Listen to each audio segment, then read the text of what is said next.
પ્રથમ પગાર ન મળવો એ કોઈ એવી બહુ મોટી વાત નથી, પણ સામે પ્રજાના પૈસા બચે છે એ ખરેખર આનંદની વાત પણ છે.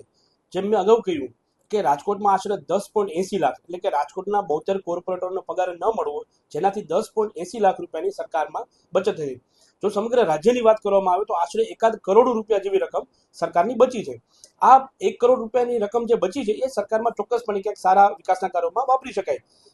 આ પાર્ટીની પ્રક્રિયા છે કે જે અત્યારે નિયમનકારી જે સમિતિ નવા મેયર અને ડેપ્યુટી મેયર અને ઉમેદવારો જે પસંદગી કરી રહી છે, તો એમાં કોઈક ના કોઈક જગ્યાએ વાર લઈ ગઈ છે. તો એ વાર લઈ ગઈ એના સંદર્ભમાં 1 મહિના સુધી જનરલ બોર્ડ નથી મળી શક્યું. તો જ્યારે આ જનરલ બોર્ડ નથી મળ્યું તો સ્વાભાવિક છે કે જ્યારે નક્કર કામ ન કર્યા હોય તો નક્કર કામના સંદર્ભમાં પૈસા ન મળવા એ બહુ વ્યાજબી સ્વાભાવિક પ્રક્રિયા છે. હા, અમે ચૂંટાયા પછી અમે તો ફિલ્ડમાં તો કામ કરીએ જ છીએ. અમે આજની તારીખે આખા દિવસ દરમિયાન અમે અમારા વોર્ડમાં તમામ જગ્યાઓમાં જઈએ છીએ પ્રશ્નોના નિરાકરણ માટે. જે કંઈ પ્રક્રિયાઓ થઈ રહી છે એ અમે કરી રહ્યા છીએ.